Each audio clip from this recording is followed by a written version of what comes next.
Bienvenue dans cette nouvelle édition du QG Weekend. Au sommaire, les avoirs du clan Ben Ali ne seront pas restitués au gouvernement tunisien. Le tribunal fédéral suisse estime que l'origine frauduleuse des fonds n'a pas été établie.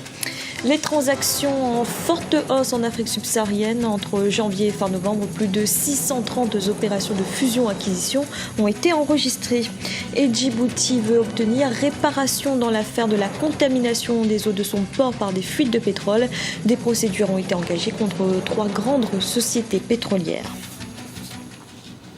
43 millions d'euros qui ne reviendront pas en Tunisie. C'est la décision de la Suisse qui a décidé de garder les avoirs de l'ancien président tunisien Ben Ali, bloqués sur des comptes depuis sa chute du pouvoir en 2011.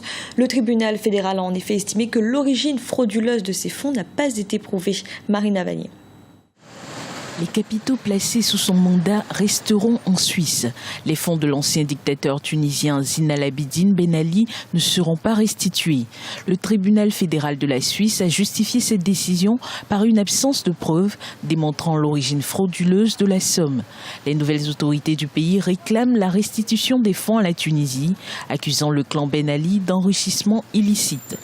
Bloqués depuis 2011, les 43 millions d'euros du clan Ben Ali restent donc en Suisse pour l'instant. La charge de la preuve appartient à l'État. Dans ce cas d'espèce, les gouvernements tunisiens successifs, pour des raisons qui leur sont propres, n'ont pas établi ces preuves-là.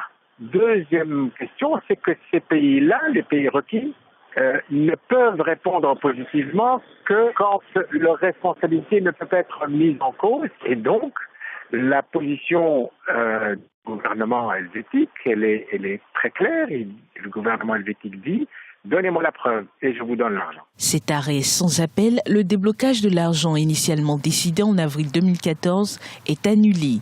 Cette décision suscite un climat de tension entre la Tunisie et le gouvernement helvétique. Il est évident que le gouvernement tunisien doit revoir la méthode et doit sortir des sentiers battus, des condamnations comme à l'époque de Ben Ali et de ce comportement où on condamne par contumace, on utilise la justice comme le faisait Ben Ali lui-même. On utilise la justice comme moyen de pression, la justice locale, mais là on voit la limite de ce comportement. Les capitaux ne seront toutefois pas débloqués pour la famille Ben Ali. Le clan de l'ancien président, représenté par son beau-frère Belhacem Trabelsi, devait prouver la légalité de la provenance des capitaux, ce qui n'a pas été fait selon le tribunal fédéral. Au Mali, Mohamed Ag Intala, député du parti au pouvoir et fils d'un notable Touareg, a été désigné chef coutumier de la région de Kidal. Réputé modéré, il avait refusé d'adhérer au mouvement national de libération de l'Azawad qui a lancé en janvier 2012 une offensive contre l'armée dans le nord du pays. Écoutez à ce propos Ibrahim Koulibaly, directeur de publication de la Nouvelle Tribune. Ça permet quand même à cette communauté, parce que pour ceux qui ne savent pas, le Nord, plus particulièrement qui dans chez le Touareg, c'est une société hautement hiérarchisée. Donc aujourd'hui, le fait de remplacer son père permet de combler un vide. Ça donne espoir à toute la communauté. Surtout du côté de Bamako, les gens pensent quand même que vu son côté modéré, donc il peut être une chance pour toute la région, pour tous les Maliens, et afin d'arriver très rapidement à une paix, au calme dans cette partie de Kidal. Mohamed est très effacé et il n'est pas beaucoup impliqué dans les histoires d'Ansardine, Altua et autre chose, mais là. Donc c'est vrai qu'aujourd'hui, c'est quelqu'un quand même sur lequel on fonde beaucoup d'espoir. Dans l'actualité également, le nombre de transactions en Afrique subsaharienne est en passe de battre un nouveau record. Ainsi, entre janvier et fin novembre, cette partie du continent a enregistré plus de 630 opérations de fusion et acquisition. Seul bémol, le montant de ces transactions a diminué. Marina Vanier. C'est la ruée vers l'Afrique. De plus en plus d'investisseurs internationaux réalisent des opérations de fusion, mais aussi d'acquisition des parts de marché africains. En Afrique subsaharienne particulièrement, le niveau soutenu des transactions montre qu'ils font désormais fi des crises, misant davantage sur les perspectives de croissance du continent. Environ 7 opérations estimées à près de 8 milliards de dollars ont été annoncées dans la période du 24 novembre au début de décembre 2014. Ces transactions réalisées dans des domaines divers confirment l'attractivité des marchés africains, marchés en pleine croissance. Le continent est en phase de développement. la croissance économique y est très très forte parce que les groupes internationaux y trouvent un intérêt et un retour sur investissement qui est pratiquement assuré dans la zone. À l'intérieur de ça, vous avez une économie qui a émergé, qui a ouvert d'autres potentialités, à savoir le Nigeria qui est devenu la première économie africaine, succédant, comment dirais-je, à l'Afrique du Sud. Vous avez, les entreprises ont besoin de trouver cet environnement-là qui permet aux grands fonds d'investissement internationaux de pouvoir investir les capitaux disponibles. Si les opérations de fusion et d'acquisition des entreprises ont augmenté sur le continent, la manne financière a quelque peu baissé. Le montant des transactions depuis janvier 2014 est estimé à 34 milliards de dollars, contre 35 milliards sur la même période en 2013. Cette chute n'est pas liée à la stabilité du secteur, selon des observateurs économiques. Dans un premier temps, les capitaux se sont dirigés vers les secteurs les plus intéressants.